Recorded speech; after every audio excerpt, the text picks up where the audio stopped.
Hey everyone, welcome back to an episode. Chris Lopez here, and today's episode is another contributor in the 2020 Guide to Denver Real Estate Investing Strategies. So before we get into this, we might be a little bit loosey-goosey and some frustrated today. We just had like a half an hour of technical difficulties, so you'll probably hear some of that frustrations come out. But getting off the show, my guest co-host is Terrance Doyle. Terrance, glad to have you here. Chris, what's going on? Just glad to get this damn thing recording and working. That was impressive. Seeing you troubleshoot there. That was very impressive. Well, thank you. So our on the important stuff, our guest contributor today is Justin Cooper. Justin, how's it going? I'm good, guys. Yeah, about 30 minutes of back and forth and logging in and logging out, but somehow we seem to be live. So I'm excited to get this thing moving. So I think a lot of our listeners are probably know who you are, Justin, but as a quick recap, you are an investor around town. You do primarily buy and hold rentals. You're also a hard money lender with Pine Financial. You wrote in the 2019 book, and you're also one of the hosts for the Investor Success Summit that happens every year. Maybe not this year, but you are very active in the investor community out here with lots of experience. I'm glad to have you on here. Absolutely. Well, glad to be here, guys. Thanks for having me. Course. So what we're going to do is I've got a few questions for you, but I'm going to let Terrance kind of lead some because what I've been enjoying, because I know you really well, I know some of our other guests really well as well. It's been interesting hearing what questions Terrance asks because it's been interesting for me to learn. So Terrance, you take it away, man. Yeah, since Chris didn't let us plan this, we're just going to wing it here, Justin. But yeah, you and I have known each other for a little over a year. We got to work on the summit last year, which I really enjoyed, and we'll dive into that a little bit later. I think first and foremost, you start off your chapter with something that I love to do, which is travel. And you talk about some of the trips you and your wife have taken. And I really think that a lot of the people listening and reading are probably looking at that like, man, how do I get to that place in my career? How can I use real estate to be on the beach in Mexico, sipping your pina colada with dolphins, coming in out of the water and a rainbow over it and everything seeming perfect. So can you just work backwards for me at how you and your wife were able to get to that place? Because I think the year before you went to Africa and you've taken some amazing trips, something that I'm really jealous of. My wife and I haven't been able to do that. So walk me through and help me understand how you were able to get to that place in your career. Yeah, man. So late night infomercials, the get rich quick stuff. And That's it. I literally just learned about real estate investing at the end of 2018 and magic. Here we are. So no, it's I mean, I think that's what probably sucked me in, to be honest, was late night infomercials way back in like 2002, 2003. So we just start there, 18 years of work and effort, to get to this point, so to say. And again, that was me just starting and learning and even hearing about real estate investing. And then going to a lot of these, the 2-hour live infomercials at the hotels, which is really just one step in the sales funnel to get you to the 3-day boot camp, which after countless late nights watching and waiting for the next infomercial to say, how can I get 2 hours more of education for real estate? I finally, saved up enough money and Carlton Sheets, actually, who came to town and did a bus tour, was going to do a bus tour. And I'm like, that's the one I'm going to go to. But OPM, just like they teach, I had to borrow half the money for that 3-day seminar. And so I go and I'm taking notes and I'm learning and I'm doing all these things. And then really the 3-day boot camp is another part of the sales funnel, trying to get you to really? Turns out to get you into the coaching and the mentoring and, the more specific 3-day boot camps on these different topics. And Exactly. Each step is costing more money. And so I didn't have any more. I borrowed money just to get to that point. But, through all that, I really fell in love with the idea of investing. And I spent more time learning and growing and following whatever I could for free. I don't think Bigger Pockets was around back then. If it did, I hadn't found it. But I started taking all these steps, and eventually I met my wife, and we were both actually pretty competitive, and she wanted to buy a fixer-upper and I was going to do a fix and flip, and turned out we both bought properties within 3 months of each other. And this was back in 2007. And so I'm trying to do my fix and flip. We're at a point in our relationship where we're moving in together into her fixer-upper.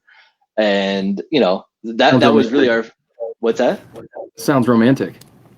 I mean, it kind of was. Paint everywhere.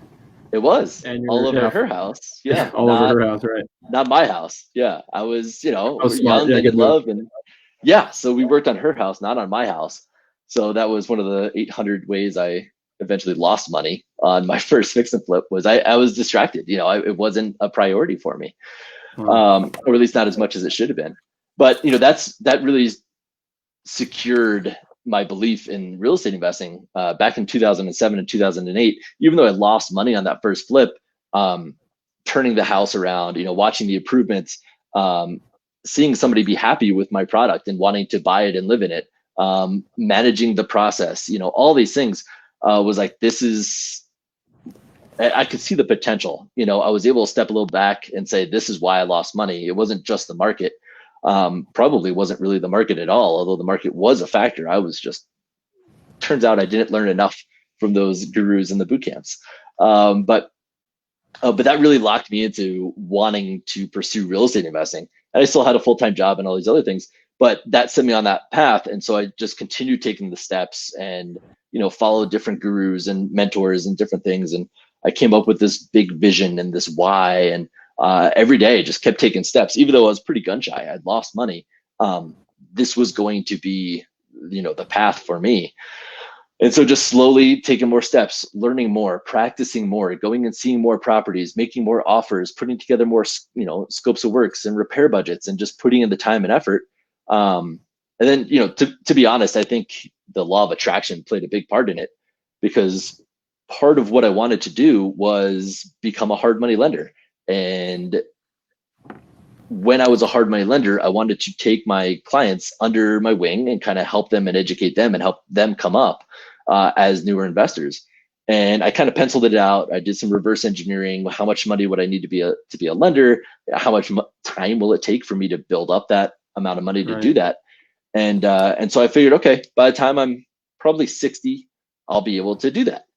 I'll have the experience. I'll have the money, right? You were but I thinking about had using that. your own money, right? Yeah, exactly. I was going to be a hard money lender, lending my money. So, and so, but I had put that out to the universe, right? I wrote it down. I was telling folks, I was sharing my vision with people. And then, I honestly think it's the law of attraction or whatever kind of thing you want to call it. But an opportunity came up with Pine Financial Group, who is a hard money lender. And they were looking to expand, and they needed somebody on their team. And Pine Financial Group is a hard money lender. And the way we grow our business and get clients is through education, like Chris was saying, with the Real Estate Investor Success Summit, through teaching classes on hard money and how to determine your ARV, and going in networking groups and just sharing our knowledge. That's how we grow our business. And so that really fit exactly what I wanted to do, except instead of 60s in my own money, I was in my 30s, lending somebody else's money. And ultimately, I was making money through real estate. I was sharing my experiences, helping other people grow their business and their net worth. And a lot of little bumps in the road, a lot of other great experiences along the way. But that's kind of like going all the way back to how I got started, and then some of those early steps to get going. But I think really once I joined Pine Financial Group and thus became full-time in real estate, that's when things really started to accelerate. Because through Pine Financial, I've met both of you. Through Pine Financial and being a hard money lender, through being full-time, I've had opportunities to not just be in the room at networking events, but be on the stage at networking events. And when you're on stage, people see you as an expert. And then opportunities come to the experts, I mean, both of you see this, right? With what you guys are doing with your YouTube shows, with what you do on Bigger Pockets here on the podcast, all these things, opportunities now come to you because you're the expert.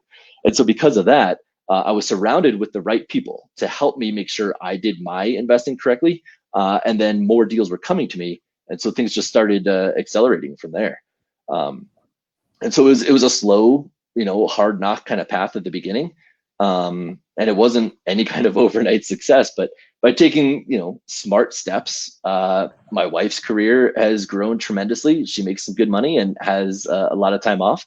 Not that she can take the time because she's so busy, but she's banked the time off, and I'm at a place where I have folks around me that can help out with the hard money loans if I decide to take a vacation, where I have the income coming in to allow us to travel the world, to some extent. And so Owning rentals has helped with that. Having done fix and flips, I've built new construction, I've partnered with folks, and just, over the past, decade, having the right people around me to help me and support me and push me and all these things has allowed me to get to that point. So it hasn't been quick and easy, but yeah, it's been an exciting run. I love hearing that. I've never heard that story before, even though you and I have known each other for some time. So that was really interesting. You said a lot of valuable things in there. For those people that are listening that maybe don't understand hard money lending, why don't we unpack that? Briefly, why don't you share? You said you were attracted to hard money lending. So maybe tell us what attracted you to it and what it is, and kind of, how you're able to do that with Pine Financial. Yeah. So hard money, in my opinion, is a short-term, high leverage loan. So it's when I say short term, I'm talking in months, not years. So we're not, we don't compete with conventional lenders. We don't do any 30-year stuff. It's not a short term 15-year loan, right? It's months. The loans are typically a year or less. And when I say high leverage, I'm talking about how much money you can borrow. So higher leverage means you can borrow more money. So in the hard money world, we're talking maybe 100% financing, 100% of purchase price, maybe even repair money. So there's an opportunity maybe to borrow all the money you need, the purchase, the repairs, maybe even the closing costs. And so that's one of the loans that Pine Financial offers, is 100% financing, where we cover purchase and repairs and closing costs, potentially 100% of all that. But we're talking about some other things that go along with that. When we're talking about loan to value, when we're talking conventional loans, the loan to value is typically your purchase price or the as is value, which are generally the same thing. But in the hard money world, in the investing world, a lot of times we're talking about the ARV, the after repair value, not the as is value. So that's a very different dynamic to be looking at. Most folks use hard money for fix and flips. So you're going to buy it, fix it, and then sell it for the ARV, right? And so if those are in the right proportion, lending, for example, what we do, 70% of the ARV will cover the purchase and the repairs, maybe in those closing costs. And that's how we can do those no money down deals, which just to the unknowing eye may seem crazy. Why would I risk putting all that money behind somebody, especially if they're a new investor and they don't have experience? Well, we're willing to do that because we vet the property. We understand the scope of work makes sense. We make sure the value makes sense, the end value based on those repairs, the after repair value. Is in alignment. And so if the investor does everything right and fixes up what they say they're going to do, then we should be able to hit that value. Thus, everybody should be safe. They should make a very profitable deal. We're safe. If they do default or something goes wrong, there should be enough spread in there to still protect our investment, as well as still hopefully allow enough room for the investor. So hard money, it's another tool in your financial tool belt. When we're looking at it as an investor, so many folks look past financing and financing is an afterthought. Where for the more successful folks, they understand just how important financing it is and how actually financing can make or break a deal.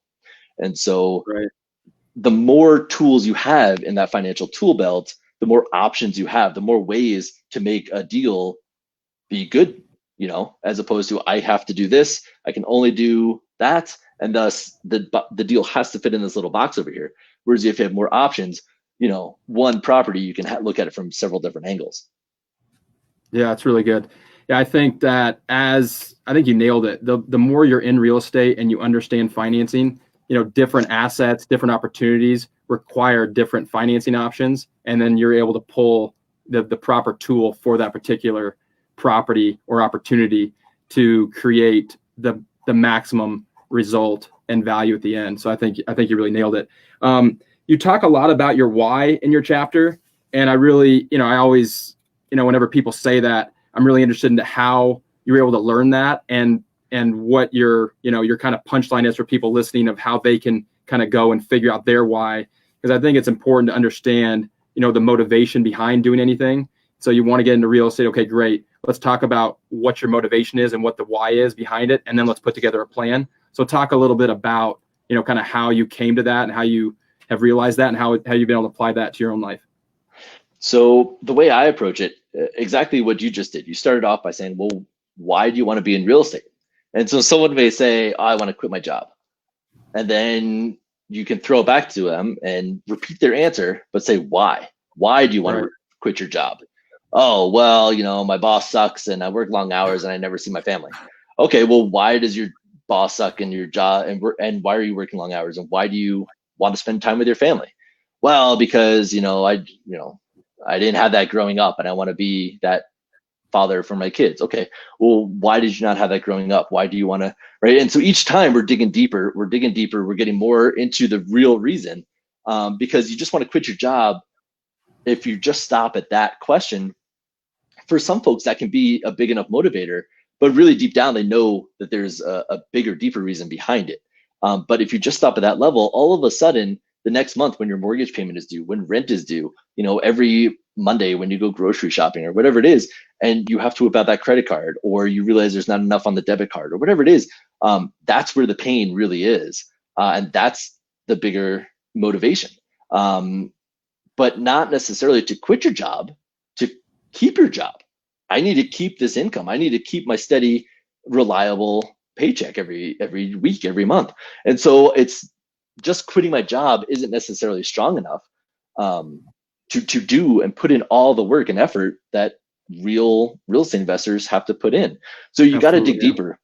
And so I think what I found, one of the ways that's helped me and one of the ways that's helped my clients, is to just keep asking that. And so if you ask why, maybe 5 times, maybe 7 times, and just keep digging deeper each time, that's when you're really going to get to the heart of it. And it doesn't necessarily come in one sitting.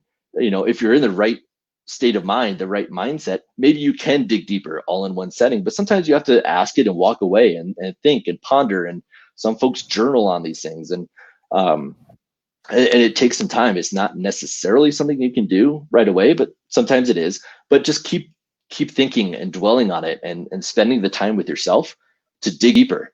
And what I found for me and what I found for some of my clients is when you dig deep enough, you start having like a physical reaction. Some people cry when they get deep enough, they'll cry. Some people may, feel it in their gut. All these things, you're going to have a reaction, and that's when you're close, or that's when you found it. So, I want to invest in real estate for my family. That's great. Why? I want to quit my job. Great. Why? And just keep digging deeper into all these things. And eventually you'll find the thing that will keep you motivated to put in all the time and hours and effort, and, be able to get back up when you get knocked down, to be able to have a smile on your face when you get told no for the 7th time that one day. Right. That's why we have to have a big why, because it's not an easy business. Yeah, no, I think you nailed it. And what I like is that you applied it to your own life, because in 2002 you had to borrow money, you lost money on your first deal, 2007 and 8. I mean, it was bumpy. And people don't have that like deeper conviction from the why, when things get rocky and bumpy and difficult, or they lose money, or they have to borrow money, or they have bad experiences with contractors or lenders, or whatever the situation is going to be. Because it's not about when things get hard and when things go bad. It's not about if they're going to, it's when, right? It's definitely going to happen. Anybody that's invested in real estate or really been an entrepreneur on any level, it's not about if things are going to get bad, it's when.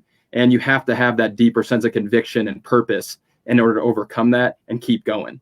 And I love that you had it and it took you so long, because I think when things take long, it really deepens that sense of conviction. It's like, man, I believe in this so much. I'm willing to go 3, 4, 5, 6, 7 years without really seeing the fruits of my labor. And then when you do experience it, it makes it that much sweeter. So I love that not only you believe that, but you've actually lived it. And I think that makes what you're doing in coaching and teaching so much more powerful. Yeah, I appreciate that. And that's, going back to that original vision, that's what I want to share. And that's why it had me taking 30 years, because I could, at that time, only envision myself doing so many deals at a time, so many deals a year. And for me to, 1, have the money, but 2, have the experience to share with these people, it takes a lot of time. And then, of course, being full-time and a hard money lender, we're looking at hundreds of deals a year, because not every deal that crosses our plate gets funded. So if we're going to close 150 loans, a year, or more than that, really is what we've been doing. You have to look at 2, 3, 4 times that amount, and each one at a different level. One is, oh, well, you're way off on your numbers here. This one, okay, we'll start betting it. Okay, here's the trouble. This other one, it's actually the deal's okay, but maybe the borrower, the investor, is not teed up for success. And so by having all these conversations and all these experiences, that's what I think has allowed me on that trajectory to leapfrog ahead so much. That's good stuff, man. So in 2019, it looks like you were able to hit all of your goals, which I love. Talk to us about 2020, your goals at the beginning of the year, and how COVID, maybe our friend Corona, has interrupted those, and how you've had to pivot the last couple of months. It's completely knocked me off everything, Yeah, it's not alone. What's that? Your burpees? No, I finished up my burpees. So I had a goal of 10,000 burpees for 2019. And a burpee, if you're not familiar, it's like a squat thrust jump. Maybe going back to like elementary school, gym, right? You want me to do one? No, the webcam can't show you. We've had so many technical issues. It's the internet. It's the internet. I would, but I got the excuse for you, man. I got a button-down shirt. I can't. Next time. But yeah, so 10,000 was my goal, and I hit it probably halfway through December. I checked that box and accomplished that goal. And so with 2 weeks left in the year, I kind of said, all right, I'm going to coast and enjoy the rest of the year. And man, that was a huge mistake. Because although I took that time to kind of reflect and say, what do I want to do in 2020 and what's next year going to come with, I had been waking up at 4:30 in the morning every day. And when I said I've accomplished all my goals, I'm going to sleep in a little bit, I'm going to coast, it was so hard setting that alarm for 4:30 again, and even harder once it went off to actually get up. And so that really started throwing me off at the beginning of 2020. So that was a huge mistake in coasting that time. But then, trying to get back in, trying to come up with the new goals and what are we going to do? And then next thing you know, just as you're starting to get traction with them, the coronavirus jumps in. And thankfully, nobody in my family has had coronavirus, but there have been some other health issues with my family. Just about probably the end of February, I don't even know, because everything just kind of happened fast, and then complications jumped in, and then coronavirus, and we're my brother and I are scared, like, hey, how can we go see our family, and what kind of exposure should we have or not have, and then so pivoting to work from home, which thankfully I can do. I've been able to work this whole time, both as a hard money lender, as a coach, as an investor. I'm able to keep all these things going and do so from home, and then the school's getting shut down, and I've got two young kids, and so we had to pivot with that, and just every schedule, every hope has just been totally thrown up in the air. And it's thankfully, again, we have jobs, so survival was somewhat easy for us in that regard. But just all these other changes. Who can I go see? Who can I not see? Who can the kids see? How can we interact with anybody to keep some level of sanity? And again, thankfully for us, in 2018, we moved down to Littleton from the Highlands in Denver. And we're now, instead of on a busy bus route, we're at the end of a cul-de-sac, and there's two other families with kids the same age. And everybody here has been able to work from home and kind of had the same feeling, like we're not going anywhere except the grocery store, and we're going to be masked up, and we're going to wash our hands and everything else. And so at the end of the day, around 4:00, the kids would go outside and interact with their friends, which was great because it allowed them to blow off some steam. And we would have to go out and watch the kids. So we had some social interaction, across the cul-de-sac, talking to the other parents. And eventually one of the neighbors who plays the bagpipes decided every day at 5:00, he's going to come out and play one song. And so, it was great. And so, but again, it's like shifting all of these things, and how are we going to keep up, and how are we staying sane? And again, we're very, very lucky and blessed to be down here and to have, moved at the right time to the right place. And, some things you can kind of plan for, having been in real estate, to find the right neighborhood, to find the house that we want, and all these things is great. But then just the pure luck of having the families and the kids and all that stuff, super lucky. And that really has been able to help my wife and I stay sane through this whole thing. But getting back to the goals and getting back on track with all that has been so thrown off, man. It's a struggle, like every day. Even this far into it, you would think we've settled out, but at least I am not quite there yet. Yeah. Well, that's I appreciate you sharing your transparency there and being honest. Talk about somebody that is wanting to get into real estate. Let's say 2018, they're watching the videos, they're watching Bigger Pockets. maybe they're coming to the conference and they're like 2020, January 1st, like, okay, I'm going to get into real estate this year. And then March hits, everything gets shut down. What is some advice you've been able to share through coaching, or that you would share with people that are in that position, that they've been doing some study and some learning, they want to take the next step in 2020? What kind of opportunities are you seeing, or what's your advice for people in that position? Well, I don't think the market has changed too much. So it's not like we're going to have this windfall of foreclosures like we did, the great downturn in 07, 08, 09, or whatever. But there's still opportunities. I mean, there's always opportunities out there. And so I think what we all need to do is have a certain baseline of knowledge, of experience. I think Robert Kiyosaki says, you got to look at 100 properties before you can make an offer.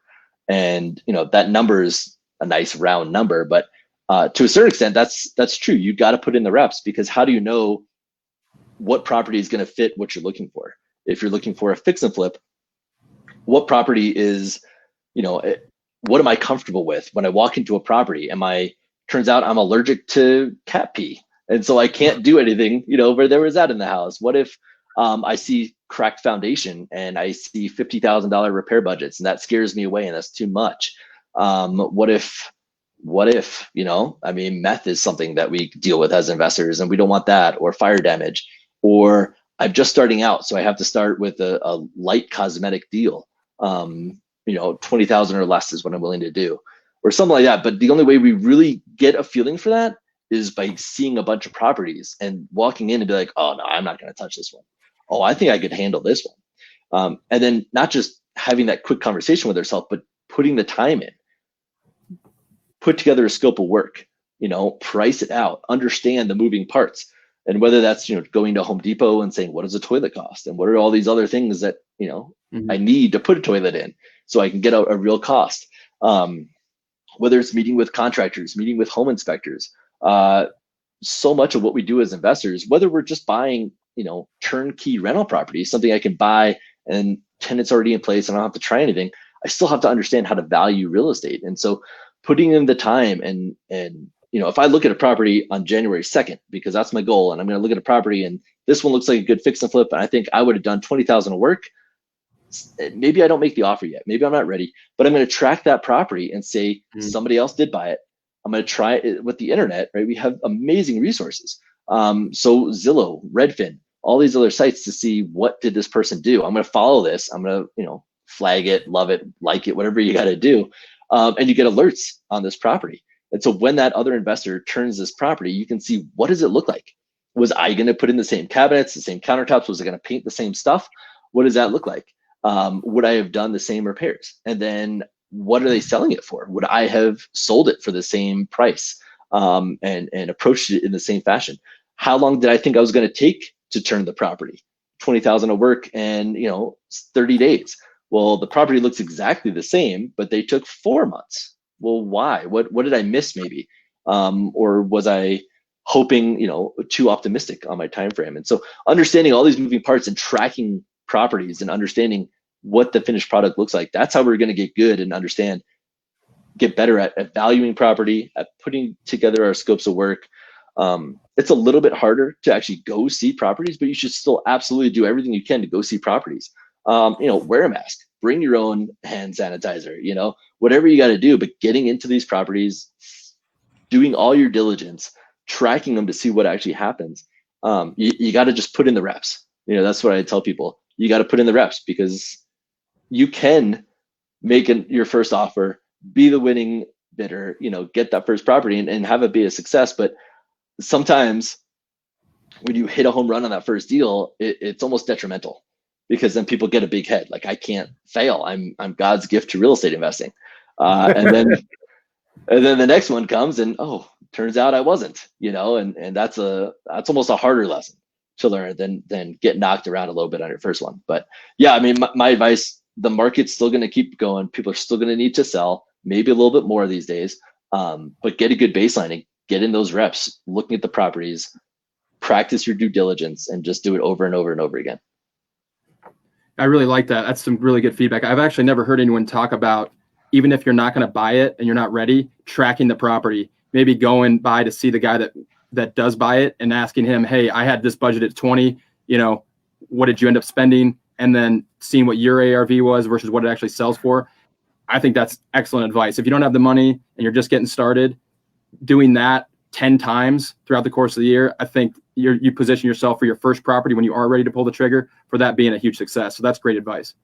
Yeah. That's And really I love what you just said by, knocking on the door and go checking it out. 100% agree with that, because that's how we find contractors, right? We're like, if I'm farming in this neighborhood, right, this is the neighborhood I want to invest in, but I need to find a contractor. The contractors working there already know the layout of the property, maybe the hidden things behind the walls, the level of quality that should go into these properties. So you can find a contractor by doing that. You can find a mentor by knocking on the door. And if you go in there and say, this is what I hope to do, I'd love to pick your brain for 5 minutes. And there's a good chance that 5 minutes could turn into an hour, because investors love to, it's been my opinion that investors love to help other investors. We've all had to start somewhere. And somehow what I found in the real estate investor community, we all remember what it was like getting started. And so if you're able to knock on that door and ask those questions, people want to see you be successful, and they're going to want to help you. Yeah, that's really well said. So one of the things I really liked in the chapter, and this will be my last question, is coming from a sports background, and I grew up playing basketball, and in high school, my dad really challenged me to put my goals for the summer up in my room, so I could see them every day, or on the mirror. In college I had them on the mirror, and in high school I had them on my wall. And you talk about that with your burpees and your goals. So talk to me about how you've seen that just help you reach your goals every year. And I think, the goals you had in 2019 really inspired me, and seeing you being able to hit every single one. Talk about how putting your goals up someplace you can see them every day, how that's helped you achieve, kind of get to where you're at. Yeah, I think it was the first time I had tried that was in 2019, and I bought a full wall calendar and I put it up on the wall. And really the biggest one was the burpees. I wanted to, I've always battled with keeping up with enough exercise, with my weight. I don't know. I'm not huge. I'm not grossly overweight, but in my mind, I see this, high school, college athlete still, and then I turn sideways in the mirror and I see something very different, and so so it's something I've always wrestled with. And so I figured if I can focus and have the dedication to hit, an athletic goal, which I've done several times over the past, many years, at least I can have that one thing. And because my family is so important to me, because my kids are growing up and I want to be at a certain level to interact and do things with them all the time. And I kind of felt like that would be the number one. And then these others would hopefully fall in place after that. And so I bought this big wall calendar and I put it up right next to my desk in my office at home. And every day I would write down how many burpees I did. And then I printed off a little spreadsheet and just hand wrote it in at the end of each month. How many did I do that month? And then I tallied it up for the year, because obviously I had the goal of 10,000 for the whole year. And so similar to the real estate investing, when I was getting started, I said, I want to do 10,000 burpees. I think actually I started with like 1,000 burpees, and then I reverse engineered it to say, well, how many is that each month? How many is that each day? I'm like, that's actually not a lot. That's not really going to get me to a goal, because I think 1,000 burpees in a year would be like 3 a day. And so that's not really going to get me to any kind of physical change, right? And so I'm like, well, what if we add a 0? What does 10,000 look like? And then I think that would be like 30 a day. And then I was like, well, I'm not able to do 30 a day, or at least I don't think I will. And I'll probably burn out if I try. I'll go hard for a week, I'll be sore for 2 weeks, and then I'll never get back into it. So I played around with the numbers. I think I started in January with 10 a day. I can do 10 burpees a day. That's not the end of the world. I was huffing, I was puffing. I got out of bed. I did them right next to my bed. I went back in bed for another 30 minutes. But that's one way to wake up. Yeah, but I did it, and I was able to get into a rhythm of moving my body again, which was really the biggest goal. And then in February, I would do 20 a day. And then in March, 30. And I would keep ramping it up until I got to 100 a day. And that basically, allowing for, some weekends off, some travel time off, maybe, getting a little sick or something like that. I built in some buffers, but that would be how I would get there. And then obviously doing 100 a day, I'm going to be in much better shape than doing just 10 a day. So that was the way I reverse engineered it. How am I going to ramp up to then still hit the goal, but also get the results that I want? And so every day I would write down, or I wouldn't write down, how many I did. And I think Jerry Seinfeld he had a goal of every single day writing one joke. And every day he wrote at least one joke, good, bad, didn't matter. He would like put an X on his calendar. And it gets to a point where you see a streak and you don't want to break that streak, you know? Yeah. And so that's was one of the motivators for me. I wanted to see those streaks. And it became very, very obvious when I would not be in a streak. You know, I got the man flu, you know, and so I was down for like 2 weeks, which of course isn't really that bad, but I'm a man, so I'm a wuss. And but you know, I would do that and I would see that and I'm like, I have to get going. Like I have to hit this goal. And of course I had the why behind it, right? I want to be able to, you know, be in shape and move and do these things with my kids. And so all that kind of playing in and tracking it and seeing it was okay. You know, it's easy to say, oh, just one more day to recover, to rest. You know, it was a long day yesterday. No, I have to get back in it. I took 3 days off last week. I have to get in it this week or whatever way it is. But that really helped me stay focused. And then one of the other things with that was getting into a morning routine, not just waking up early, not just doing the burpees, but being up that's so early. I really fell into that 4:30 a.m. after our trip to Africa.